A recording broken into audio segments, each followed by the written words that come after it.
Hi friends, ये जो narrative मैं सुनाई जा रही हूँ वो भी रिपीट है और वो 2018 का है। काशी विश्वनाथ के दर्शनों के लिए मैं विश्वनाथ बाबा के दर्शनों के लिए मैं काशी गई थी, वाराणसी। तो वहाँ जाने से पहले मैंने होटल की बुकिंग कर ली थी, यहाँ से टैक्सी की भी, देहरादून से ही, क्योंकि होटल मुझे चाहिए था जो हार्ट ऑफ द सिटी हो। अकेली जा रही थी तो मैं चाहती थी कि मैं खूब अपने आप से घूम लूँ अकेले ही। और साथ में वहाँ से सिर्फ 15 मिनट का रास्ता बाबा विश्वनाथ जी का था और 15 मिनट का दशाश्वमेध घाट का, जिस तरह से उन्होंने लिखा था। तो मेरे को लगा सूट करता है वहाँ। तो करीब मेरी फ़्लाइट वहाँ 7 बजे पहुँच गई थी। तो उससे पहले मैंने दिल्ली से ही टैक्सी, जो ड्राइवर था उसको फ़ोन कर दिया था कि तुम पहुँच जाना, क्योंकि उस हिसाब से मेरी जो जो हमारी फ़्लाइट है वो करीब 7:30 तक पहुँच जाएगी। और वही हुआ, 7 to 7:30 के बीच में फ़्लाइट पहुँच गई थी मेरी। और फिर उसके बाद वो मुझे होटल ले आए। तो hotel, I was very happy to see the hotel. Hotel comfortable था और बीच बाज़ार में था। तो बस 9 बजे मैं तैयार होकर मैं बाहर निकली और बाज़ार में घूमती रही। फिर पहले जाके मैंने ब्रेकफास्ट किया स्ट्रीट फूड से का। और फिर उसके बाद मैं घूमा, साड़ी वाड़ी खरीदी, कुछ घूमी फिरी। फिर उसके बाद मेरे पास पूरा टाइम ही टाइम था, पूरा ही दिन था मेरे पास। तो फिर 11 बज गए तो मैंने कहा चलो अब घाटों के दर्शन के लिए जाएं। तो एक ऑटो वाला था, मैंने उसको बोला कि मुझे केदार घाट ले जा, मुझे दर्शन करने हैं तो घाट के। तो उसने कहा हाँ ठीक है, तो वो लेके गया। फिर वहाँ से मैंने ओर वाली बोट ली, पूरी एक हायर कर ली पूरी बोट। और बस बोटमैन था एक, उसका नाम ललन था, और एक मैं। फिर खूब मैंने पूरा 80 घाट से लेकर पूरा 2 घंटे से ऊपर उसने मुझे पूरा घुमाया बड़ा आराम से। और सारे घाटों के नाम भी लिखवाए और मैंने फ़ोटो भी खींची घाटों की। बड़ा मज़ा आया। फिर घूम घूम के 2 घंटे से ऊपर हम लोग, और थे सब बड़ा आराम से चल रहा था। फिर हम लोग आ गए वापस। वापस आए तो उसके बाद मैंने कहा कि अब तभी मेरे पास टाइम था। मैंने ऑटो वाले से कहा कि अब मुझे ऐसी जगह ले चल जहाँ की ये लूम पे साड़ियाँ बनती। तो उसने कहा ठीक है, फैक्ट्री आउटलेट भी है कह रहा, वहाँ वहाँ बहुत साड़ियाँ मिलेंगी आपको। वहाँ गए तो सच में लूम में साड़ी बनी थी। वो आउटस्कर्ट्स में था, बहुत दूर था सिटी से, बहुत दूर, बिल्कुल विलेज की तरफ। तो फिर इसके बाद हमने, बहुत बड़ी फैक्ट्री थी तो वहाँ देखा तो ऐसी साड़ी मैंने कहीं नहीं देखी। शेल्फ्स में साड़ियाँ ही साड़ियाँ, ह्यूज हॉल्स थे जिनमें साड़ियाँ ही साड़ियाँ भरी थी, मतलब 3-4 हॉल। तो वहाँ से होलसेल का होता था। सब साड़ी भी मुझे रीज़नेबल मिल गई, एक ही ली मैंने। फिर और बाकी मुझे पसंद नहीं आई क्योंकि बहुत भड़कीली थी, तो सोबर चाहिए थी। फिर उसके बाद वापस आई, फिर खा पी के स्ट्रीट फूड खा के फिर मैं सो गई, क्योंकि अर्ली मॉर्निंग मुझे दर्शन के लिए जाना था। मॉर्निंग में 5:30 बजे उठ के मैं बाहर निकली तो देखा कि I was clueless where to go. लेकिन तब तक मैंने देखा बहुत से लोग जा रहे हैं, तो मैं उनके पीछे पीछे हो ली। और पता चला वो सच में बाबा विश्वनाथ के दर्शन के लिए सभी उसी समय जाना था सबको। हाँ, मैं भी पहुंच गई, मेरे पास पास था तो मैंने उसको बताया, तो उसने दिखाया। तो उसने कहा मैडम आप इधर से निकल जाइए। इमीडिएटली मेरे दर्शन हो गए, मैंने पूजा की।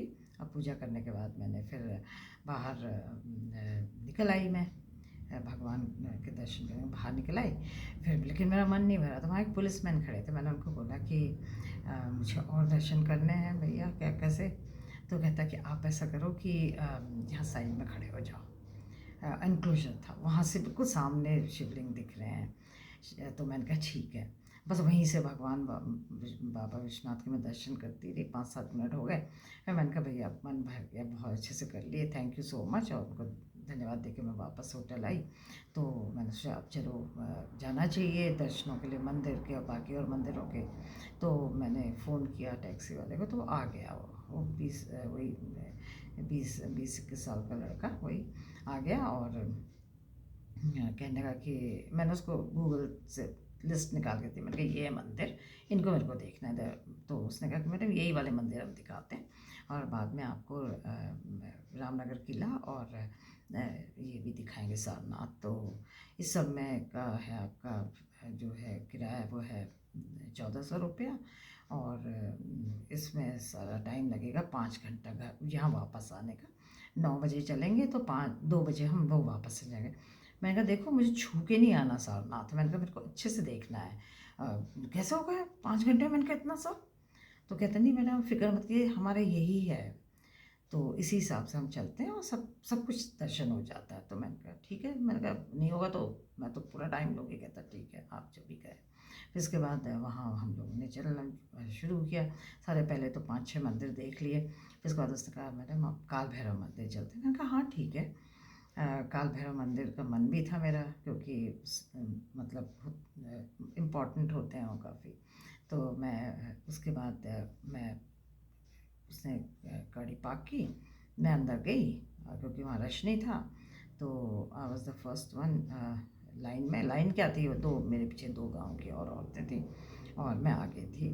तो मैंने जैसे ही अंदर घुसने के लिए फर्स्ट 2 स्टेप्स थे, उसके बाद थ्रेशोल्ड था, उसके बाद मंदिर अंदर।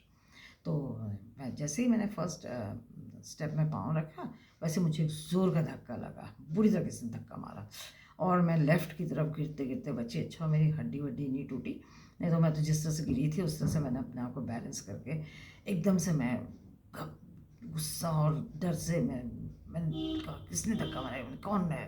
देखा तो एक औरत, पतली सी, frail looking old woman, with a dirty dhoti, not sari, you can't call it, it's cotton sari. और वो मेरे को ऐसे घूर के देख रही थी। मैंने कहा कि मैंने कहा तुम अभी आई, तुम पीछे नहीं खड़ी रह सकती, तुमने आगे ज़बरदस्ती बीच में घुसी और मुझे धक्का मारा। मैंने कहा घुसने इसका थोड़ी कि तुम दूसरों को धक्का मारो। तो उसने एकदम पियर्सिंग आई से घूरती आँख से मेरे को देखा और अपनी वो कहा देखो मेरा पाँव, और अपनी साड़ी थोड़ा सा उसने उठाई उसका राइट। जब उन्होंने पाँव देखा, चप्पल पहनी हुई थी उसने, उसकी जो तीनों जो टोज़ थी, स्मॉल टो, उसके बगल वाली टो और तीसरी, वो एक के ऊपर जैसे डबल डेकर बस होती है उसका ट्रिपल डेकर बस समझ लीजिए, वो थी वैसे एक के ऊपर एक। ओ माय गॉड, 3 टियर जैसा। और उसको कहने की देखो मेरा पाँव देखो, और उसने मेरे आगे पाँव कर दिए मेरे। और उसको देख के उतना मतलब वो इतना स्कैरी था वो साइड, और वो देखने में इतनी गंदी लग रही थी कि मैंने मुंह फेर लिया घबरा के। और उसने वो फट से अंदर घुसी और चली। मैं भी उसके बाद मैं अंदर बहुत अंदर मैंने भी पाँव मतलब थ्रेशोल्ड से मैं अंदर आई और पंडित जी से मैंने पूजा करी, पंडित जी ने करी वही पूजा। मैंने भी हाथ जोड़े, उनको भी दक्षिणा दी, भगवान को भी, क्योंकि प्रसाद तो नहीं था कुछ भी, शायद था रहा हो गया, आई डोंट इवन नो। लेकिन हाँ मतलब पूजा करने के बाद बाहर हम लोग मैं निकल आई तो वहाँ दोनों औरतें भी मेरे जो मेरे पीछे हुई थी, पर वो औरत मुझे नहीं दिखी, दैट ओल्ड वुमन जिसने मुझे धक्का मारा था, जिसके पाँव ऐसे थे। फिर उसके बाद मैंने कुछ सामान, कुछ ट्रिंकेट्स खरीदे, कुछ थ्रेड्स खरीदे to ward off evil eyes, जो ब्लैक थ्रेड्स होते हैं काल भैरव के, और भी कई चीज़ें ली। और उसके बाद मैं फिर हम लोग उसमें बैठे, मैं गई टैक्सी में फिर से बैठी। और उसके बाद उसने कहा कि मैडम आप हनुमान जी के मंदिर देखेंगे। हनुमान जी का बहुत ही फेमस मंदिर, बहुत बड़ा मंदिर, इनफैक्ट बहुत ही इम्प्रेसिव मंदिर था। तो वो देखने के बाद वहाँ थोड़ा टाइम लग गया। इसके बाद हम लोग फिर रामनगर किले में आए। किले बहुत डस्टी था, उसने बाहर उसने कहा मैडम मैं तो कार पार्क यहाँ दूर है और आप मुझे फ़ोन कर दीजिए जब आप किला देख लेंगे। मैंने कहा ठीक है। वो चला गया। फिर इसके बाद मैं अंदर घुसी। उस समय मैं मोबाइल से नहीं फ़ोटो लेती थी, मैं अपना कैमरा लेके चलती, मैं कैमरे से फ़ोटो ली। और उसके बाद मैंने अंदर भी गई तो अंदर लोग काफ़ी डस्टी था वहाँ पे, मतलब मिट्टी के धंस रहे थे पाँव, ऐसी ढीली हुई सॉइल थी। इसके बाद हम लोग मैं अंदर गई, फिर अंदर भी मैंने वहाँ कंपाउंड की साइड फ़ोटो ली। फिर मैंने सोचा टिकट लेती हूँ, और 50 रुपीज़ का एंट्री टिकट था। मैंने वहीं पे भैया थे बैठे हुए, वही भी दे रहे थे टिकट, मैंने उनसे लिया। और मैंने जैसे फर्स्ट अपना पाँव राइट पाँव जैसे मैंने फर्स्ट स्टेप में रखा, तो मैंने डॉक्टर शॉल की फुटवेयर पहना था, और वो नीचे से काफ़ी कुशनिंग होती है उसमें। और जैसे ही मैंने रखा तो मेरा पाँव जो है इतनी ज़ोर का लगा कि अभी किसी चीज़ ने मेरा पाँव को काट दिया है। मैं ज़ोर से चीखी, मतलब ज़ोर से तो नहीं चीखी, मतलब चीखी मैं, तो मेरे मुँह से चीख निकल गई। तो उसने कहा मैडम क्या हुआ आपका पाँव वो तो नहीं हो गया है, मुड़ मुड़ तो नहीं गई? तो मैंने कहा नहीं मुड़ा तो नहीं है, पाँव तो ठीक दिख रहा। फिर कहेंगे मैडम खून तो नहीं निकल रहा? मैंने कहा नहीं खून तो नहीं निकल रहा। फिर तब मैंने देखा कि वो ट्रिकल बह रही है, पतली सी काली सी पाँव के बीच में से।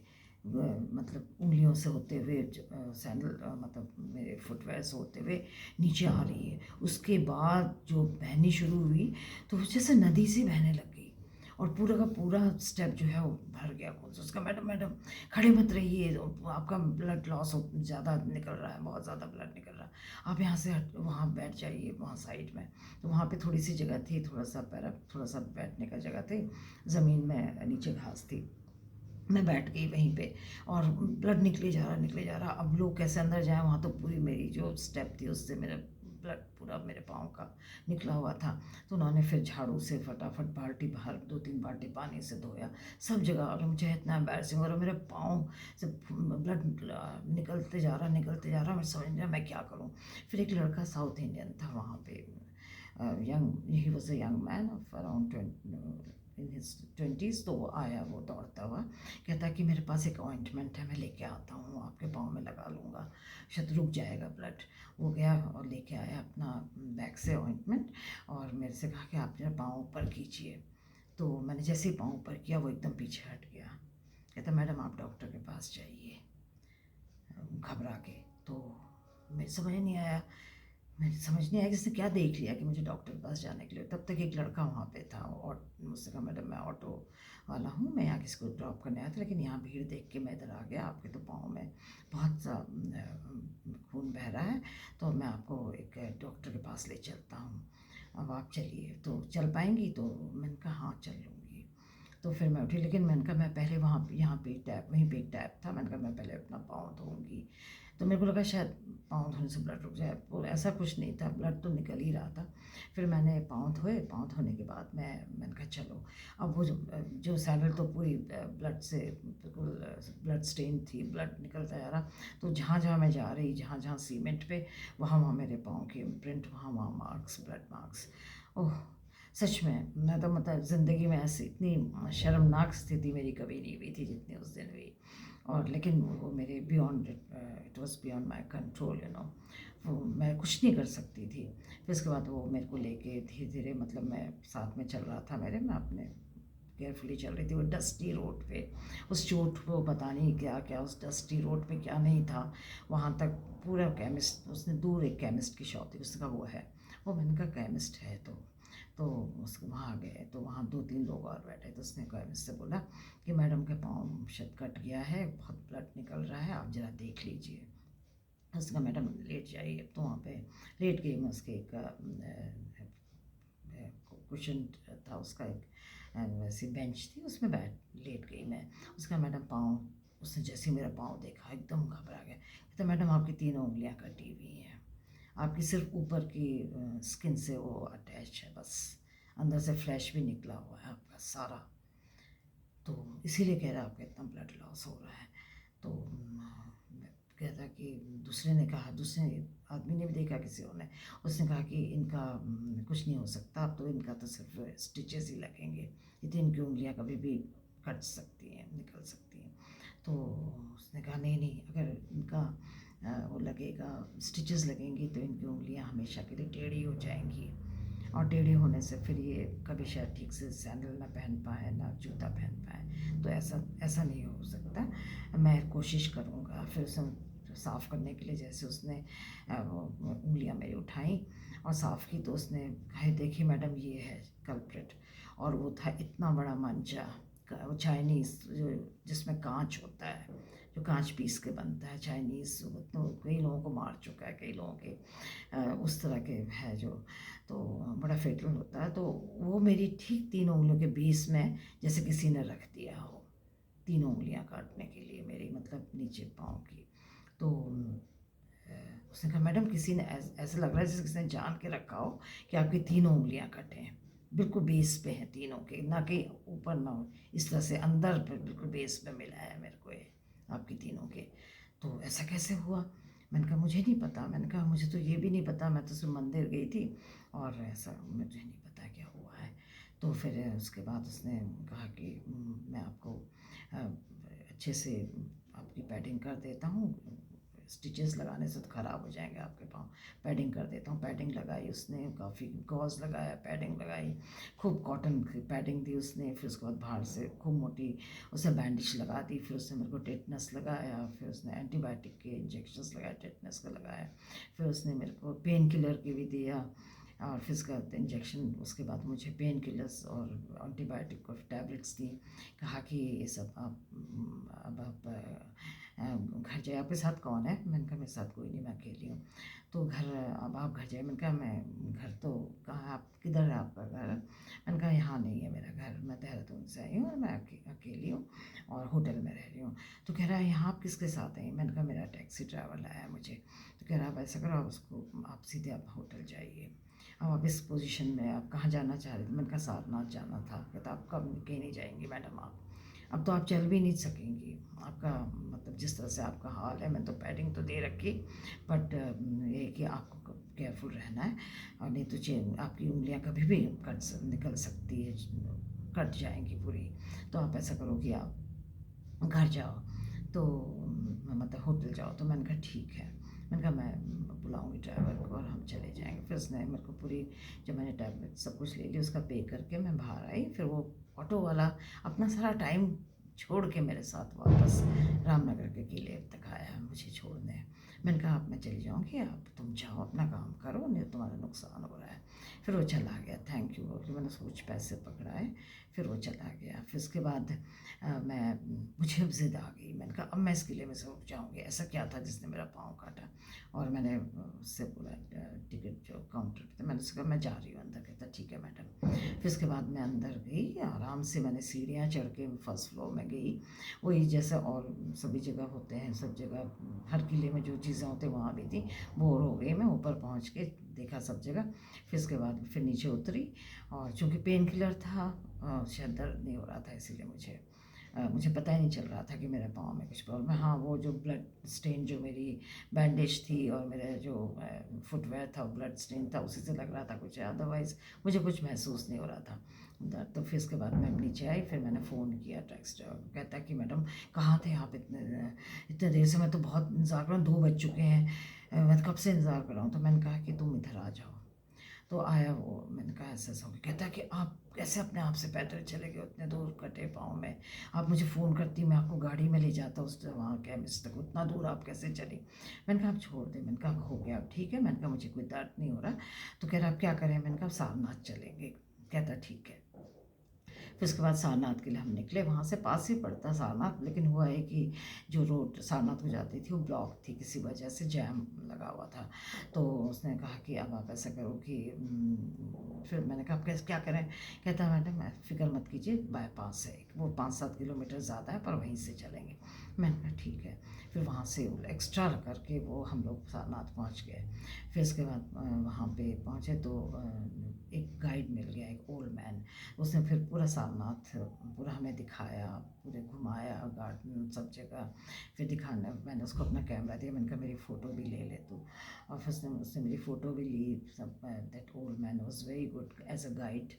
फिर उसके बाद वो ड्राइवर भी मेरे साथ ही था, हम तीनों साथ थे। फिर उसके बाद जब सब हो गया तो फिर कहने लगा मैडम यहाँ पे एक मोदी जी ने रिहेबिलिटेट किया है जुलाहों को, और एक फैक्ट्री भी है, आप चलेंगे? वहाँ फैक्ट्री आउटलेट है, वहाँ साड़ियाँ मिलती हैं। मैंने कहा हाँ चलेंगे, क्यों नहीं। फिर उसके बाद अंधेरा हो, मैं ज़्यादा टाइम नहीं रह गया था, बट वो ड्राइवर भी कोई ऑब्जेक्शन नहीं कर रहा था, तो मुझे कोई दिक्कत नहीं थी। मैंने कहा चलो, तो ड्राइवर भी साथ में आया। फिर हम लोग, वो तो नीचे ही बैठे रहे, और मैं ऊपर चढ़ के, सीढ़ी चढ़ के फिर ऊपर पहुंची फर्स्ट फ्लोर में। वहाँ साड़ियाँ देखी। साड़ियाँ देखने के बाद कुछ ली भी, कुछ हैंडीक्राफ्ट्स भी लिए। सब कुछ लेने के बाद मैं फिर वहाँ पे वापस मैं नीचे फिर आई। फिर मैंने फिर उसको विदा विदा किया, गाइड को जो भी देना था उसका ड्यू उसका दिया। फिर मैंने कहा ड्राइवर को, मैंने कहा आप चलो। फिर वो हम चले। तो थोड़ी देर में अंधेरे होने का हो गया, अंधेरा हो गया, मतलब जब तक हम लोग वहाँ बनारस पहुँचे, वाराणसी, तब तक अंधेरा हो गया था। तो ऑलमोस्ट 6:30 तक 6:30 to 7 तक हम लोग बनारस मैंने उससे पहले बोला कि कल मेरी फ़्लाइट है और मैं इस फुटवेयर में फ़्लाइट में नहीं जा सकती, क्योंकि पट्टी दिख रही है और गंदा लग रहा है और ब्लड स्टेन है, अभी मैं पट्टी भी चेंज नहीं कर सकती। तो तुम ऐसा करो कि तुम मुझे किसी बाटा के शोरूम में ले चलो। कहता ठीक है मैडम। तो मेन जो वहाँ का जो मार्केट है सबसे बड़ा, वहाँ उसने बाएं तरफ रोक दिया, कहा मैडम सड़क क्रॉस करके वो सामने है, आप जा सकेंगी? तो मैंने कहा हाँ चली जाऊँगी। सड़क क्रॉस करके मैं फिर वहाँ पहुँची बाटा शोरूम में। वो मेरे पाँव देख के घबरा गए। It was all blood stained, bandage and. तो मैंने कहा मुझे एक फुटवेयर चाहिए, जूता चाहिए अच्छा सा, तो मुझे कोई शू दिखा दो। तो लेकिन मैंने कहा मैं ट्रायल तो नहीं हो पाएगा क्योंकि मेरे पाँव सही नहीं है। तो अब ऐसा करो कि मेरा पाँव देखो और उसके बाद सोचो कि इसमें किस तरह का शू फिट हो सकेगा। तो उन्होंने उसने एक ने देखा, वो इंटेलिजेंट था, उसने समझ गया, वो गया। फिर 10-15 मिनट बाद वो आया शूज़ लेके 2-3 तरह के, और उसने मेरे को दिखाया। तो मुझे ब्लैक बहुत पसंद आया। मुझे लगा ये ब्रॉड भी है और स्लिप ऑन भी था, उसमें कोई लेसेस बांधने की भी कोई तकलीफ़ नहीं थी। तो मैंने कहा ये मुझे पसंद है। तो मैंने कहा अब मैं इसमें अब मैं इसको यूज़ कर सकती हूँ। मैंने पाँव डाला, बिल्कुल उसमें बैंडेज के साथ फिट आ गया पाँव। तो आई वॉज़ हैप्पी। मैंने वहाँ से शू लेके फिर मैं वापस आई और फिर मैंने, तो फिर उसके बाद मैंने ये टिक्कू आ गया भाग यहाँ से। फिर उसके बाद उसने मैं बाहर आ गई और फिर हम लोगों ने वापस होटल आए। तो होटल आने पे मैंने फिर उसको बोला कि करीब उस समय 7:30 to 7:45 हो चुका था। तो मैंने बोला कि अब तुम ऐसा करो कि मैं ऊपर तो जाऊंगी नहीं, मैं यहीं पे बगल में ATM में पैसा तुम्हारे लिए निकाल देती हूँ। फिर मैंने उसको 1400 तो उसके जो उसके फेयर के दिए और मैंने 1000 उसको और पकड़ा कि ये लो पैसा लो। मैंने कहा कि तो मैंने कहा पैसा ले लो तुम और ये तुम्हारा है। तुमने इतना पूरे दिन, मैंने कहा तुमने इतना पेशेंस दिखाया, तुमने एक बार भी तुमने क्रिप नहीं किया कि देर हो रही है या ऐसा कुछ, तुमने हमेशा मेरे साथ सिंपैथेटिक रहे, इतने अच्छे से मेरे को रखा, पूरे दिन मेरा ध्यान रखा जिस तरह से तुमने। मैं तुमसे बहुत इम्प्रेस्ड हूँ, तुम बहुत अच्छे इंसान हो। इतने में से मैंने देखा नहीं। मैंने कहा तुमने कहाँ, तो हमें 2 बजे यहाँ पहुँचना था, इस समय 8 बज रहे हैं, पूरे 6 घंटे तुमने मेरे साथ फालतू, अब तो तुम्हें लेना पड़ेगा। उसने ले लिए और फिर उसने कहा कि मैडम आपका फ़ोन नंबर है, मतलब आपके पास है मेरा फ़ोन नंबर, जब भी ज़रूरत पड़ेगी कभी आएँ आप वाराणसी तो ज़रूर मुझे कांटेक्ट करना। मैंने कहा हाँ बिल्कुल मैं करूँगी। फिर थैंक्स बोल के मैं फिर ऊपर आ गई रूम में। फिर कुछ रास्ते से मैंने स्नैक्स ले लिए थे, वही मैंने कुछ खाए। सुबह मेरे को 4 बजे का अलार्म रखना था, क्योंकि 7 बजे की मेरी फ़्लाइट थी। तो मैं इसलिए मैंने सोचा कि अब समय पे सोती हूँ, लेकिन नींद नहीं आ रही थी। अचानक मेरे दिमाग में ये आया, मेरे को लगा कि मेरी कैसे क्यों कटा गई उंगली। फिर अचानक मुझे वो ओल्ड लेडी याद आ गई, दैट ओल्ड वुमन अचानक मुझे याद आई। और मुझे लगा कि उसकी भी तो यही तीनों उंगलियाँ, जो मेरी कटी थी उसकी भी तो वही तीनों उंगलियाँ, वही टोज़ एक दूसरे के ऊपर थी तीनों। और वही में उसने मेरी काटी। उसने कहा, मैं अपना पाँव दिखा के, ये देखो मेरा पाँव। तो इसीलिए मुझे लगता है मेरी उंगलियाँ ऐसी ले गई। और शायद हो सकता है उसी के कुछ क्या पता क्या, कौन थी वो, कैसी थी वो, क्या क्यों उसने ऐसा किया और क्यों मेरी तीनों उंगलियाँ वही गई, और कहाँ से उपमंजा मेरे पाँव के वही उन तीनों उंगलियों के बेस पे कहाँ से आया और कैसे, मतलब उसी समय कैसे हुआ है सब। तो मेरे को डर लगने लगे। मैंने कहा कौन थी। उसके बाद तो दिखी भी नहीं थी मुझे उसके बाद मंदिर के बाहर। तो मैं घबरा सी गई, और इतनी घबराई मैं कि फिर मुझे नींद तो मेरी उड़ गई। और मैंने फिर टीवी भी खोल दिया, ऑन कर दिया अच्छे से, और फिर उसके बाद सारी लाइट्स ऑन कर दी। और क्योंकि मुझे घबराहट से होने लगी कि अभी किसी कोने से वो मुझे खड़ी हुई नज़र आ जाएगी या दरवाजे पे नज़र आ जाएगी। और घबराहट से, और मैं इतनी नींद, मतलब घबरा इतनी, मेरे को डर लग गया, डर और घबराहट से मुझे नींद मेरी गायब हो गई। और मैं बैठी रही, देखती रही कि बस ऐसा ना हो कि अचानक किसी कोने से वो दिख जाए मुझे। और बस पता नहीं थोड़ी देर में शायद मैं थकी हुई थी पूरे दिन की, और शायद वो कुछ असर भी कुछ मेडिसिन का था, मुझे नींद आ गई। ठीक 4 बजे अलार्म से नींद खुली, और टैक्सी ड्राइवर का भी फ़ोन आ गया कि मैं पहुंच चुका हूं। मैं तब तैयार तो थी उससे पहले, मतलब उसका आधे घंटे में उसका आने का आ गया, मैं तैयार हो गई। मैंने पाँव को अच्छे से संभाल के अपने को रखा कि पानी ना पड़े पाँव में, और बैंडेज की ली ना। फिर उसके बाद मैं बाहर आई, और फिर उसके बाद मैं देहरादून आई। तो जब मैं यहाँ आने के बाद उन्होंने कहा था कि जिससे उस केमिस्ट ने बोला था कि आप जाने के बाद ये पट्टी चेंज कर देना। तो जब मैं एमआई रूम में गई, हमारे जो हमारी डिफेंस कॉलोनी की, तो उसने जब खोली मेरी पट्टी और देखा, तो उसने बोला मैडम आपकी 3 उंगलियाँ कटी हुई हैं। मैंने कहा मुझे पता है, कह रहा सिर्फ ऊपर की सन से जुड़ी हुई हैं। फिर मैंने कहा तुम भी मेरी अच्छी से ड्रेसिंग कर दो, जैसी इसने की थी। उसने 2-3 बार और ड्रेसिंग के लिए गई मैं। फिर उसके बाद तो धीरे धीरे करके जुड़ गई, पर जुड़ी नहीं है वो अभी भी।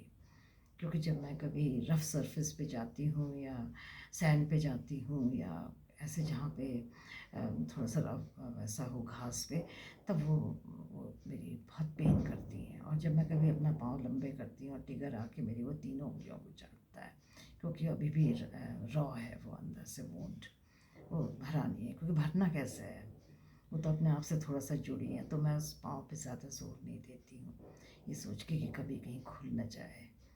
Thank you so much.